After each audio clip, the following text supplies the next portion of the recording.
This is exercise 2 that's going to be an overview of the various systems that are found in the human body. Before we get started on that, I do want to remind you that for each of these exercises, as I mentioned with exercise 1, that just under the title in your lab manual, it does say which chapter it corresponds to for your textbook. The other thing to keep in mind that in the lab manual, which is found on Blackboard, it's free to you. It has obviously the title. It refers to which chapter in the textbook it correlates to. It has the description of the lab. And then after that is a review. That review that is at the end of every lab exercise has all the terms that you need to be familiar with. So don't forget to look at that. I don't talk about that here on the PowerPoints. I don't have it listed, but a lot of those terms I'm going over in the PowerPoint. But use that. It's a study resource for you. So don't forget about it. The other thing to not forget about is also on Blackboard. You do have the photo atlas that has over 400 pictures that I took using our Animage table. It has, depending on which system we're looking at, such as say the bones, it will have it highlighted with the names. It's an excellent another resource for you to use, and it's, once again, it's free. It's on Blackboard. So we're trying to keep this as an OER class, open educational resource. What that means to you is that you don't have to pay for the books. They're free. But don't forget to use these resources to help you study. So for this exercise 2, as I said, we're going to just do a brief overview of the body systems. And to study this as well as anything, one thing I might recommend is that certainly if there are pictures, diagrams, etc., for some people, not all, but for some people, it will really help to study by printing off a copy. And you can get coloring books. You can go to Google Images and print off your own pictures. Print them off from the book, where the textbook. Excuse me. If money is tight, just print off from Google Images instead of buying any other coloring book, etc. Put it into a plastic sleeve. Buy dry erase markers. Use that to label. Erase it, label again, erase it, and just keep doing that. That way you only have to print off one copy. If you have to, you can print off at the AC's library. I believe it's $10, or excuse me, that would be crazy. I believe it's 10 cents per page, the last time I checked anyway. But print off a page, like I said, put it in that clear plastic page, and put all those in a binder so you can use them to study. But that repetition will help. So the first system, there are 11 different systems of the human body. The first one we're going to look at is the integumentary system. This is your skin. The major organs are the skin, and that can be divided into different regions, such as the epidermis and the dermis. The sense organs that are contained in this area, and glands, such as sweat glands, oil glands. When we talk about containing sense organs, they may be helping you to feel cold, light touch, vibrations, deep pain, etc. Overall general function of the integumentary system, it's protecting you.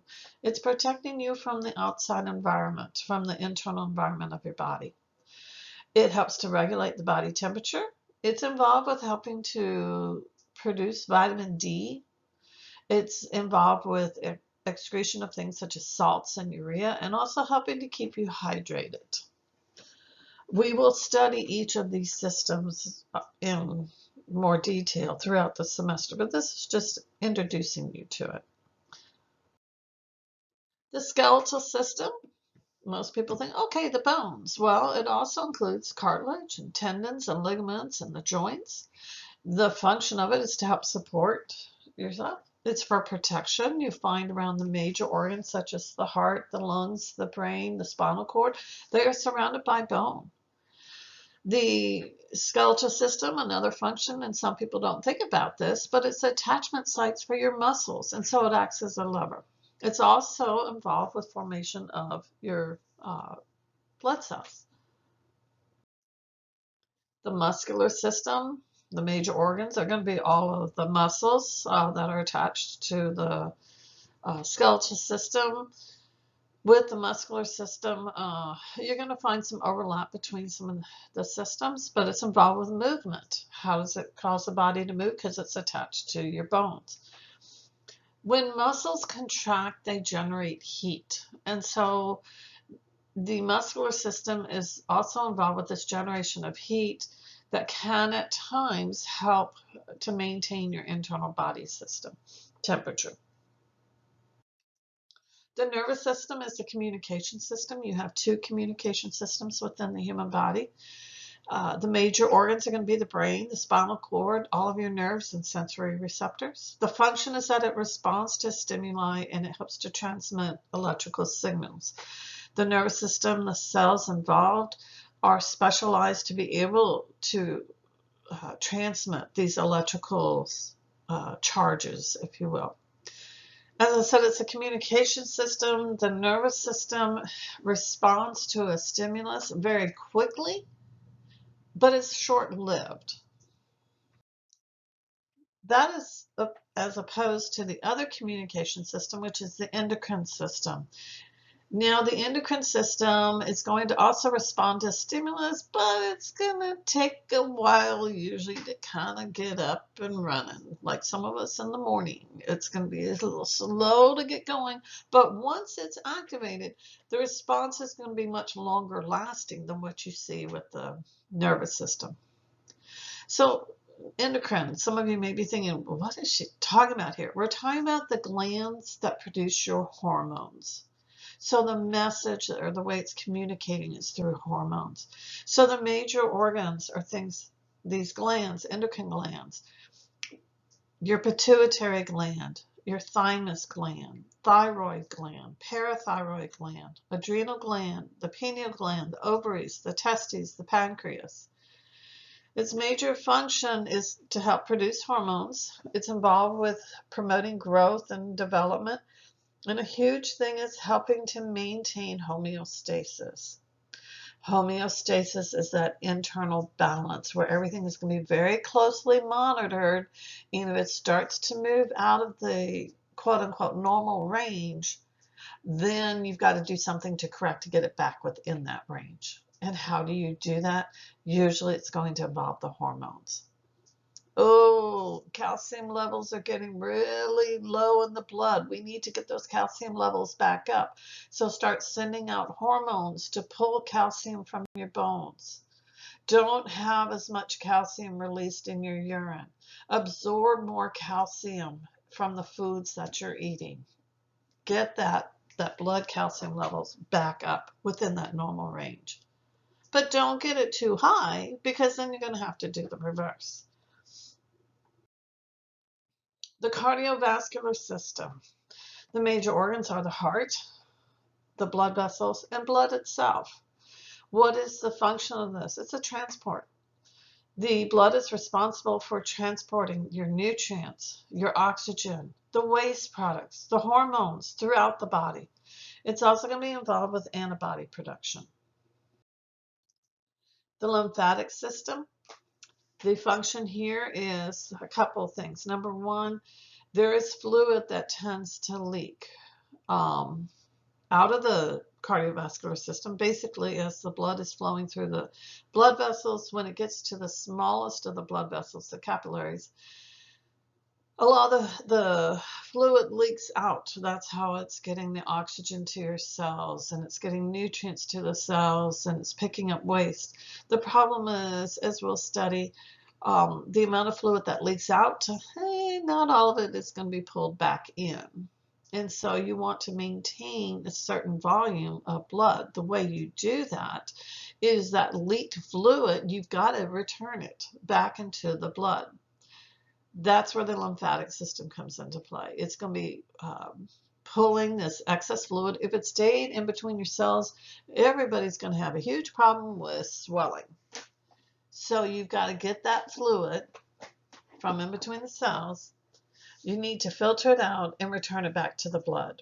So that's one of the functions of the lymphatic system. It's also involved with protection and your immunity. protecting you from any foreign substances. And if something does enter the body that's not part of you, the lymphatic system is going to recognize it, attack it, and destroy it. That's all for protecting you. So the major organs are your lymphatic vessels, your lymph nodes, your spleen, your thymus, your tonsils, and any of the lymphoid tissue. The respiratory system, its function is to help supply the oxygen to the blood.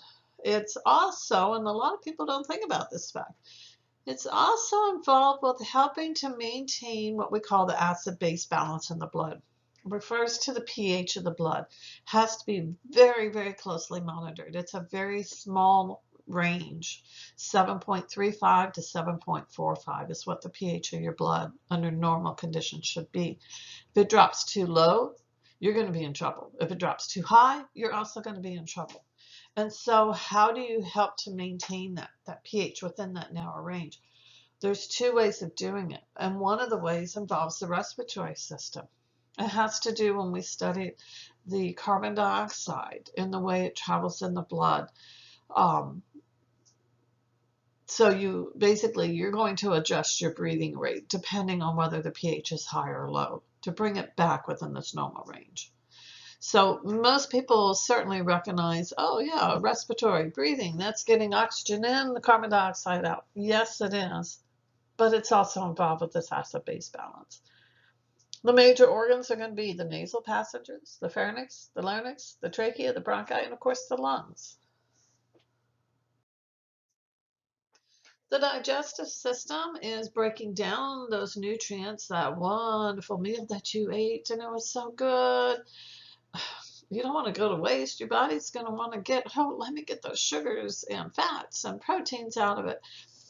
So you need to break it down and then absorb those nutrients into the blood so that the body can actually use them, and then remove any waste, solid waste items. So the major organs are going to be the oral cavity or the mouth, the esophagus, the stomach, the small intestines, the large intestines. It also has a lot of accessory structures, things such as your teeth, your liver, your pancreas, and the salivary glands. The urinary system, okay, most people think of, all right, I know that deals with the kidneys, so it's removing waste products such as urea, uric acid, and ammonia. It is the second system that's involved with the acid-base balance. Depending on what the pH of the blood is, that may depend on what the kidneys decide basically to put out and release in the urine, or do you keep it and put it back in the blood because it's filtering the blood. It's also going to be involved with maintaining electrolyte imbalance. Electrolytes, we're talking about sodium, potassium, calcium levels in the blood, and also maintenance of water, keeping you from getting dehydrated. The major organs are going to be the kidneys, the ureters, the bladder, and then the urethra. And then the last system is the reproductive system. For both male and females, it's production of what we call germ cells, the sex cells, the sperm in the males, the egg or the ovum for the females. The females also have another function of the reproductive system, and that is involving the uterus, which is where the development of the fetus is going to occur until birth, and also the mammary glands, which will provide nutrition for that infant after birth. For the major organs for the male, this involves the testes, the prostate gland, the scrotum, the penis, and the duct system. And for females, it's going to be the ovaries, the uterine tubes, the uterus, the mammary glands, and the vagina. So this is just a very general overview of the 11 different systems in the human body.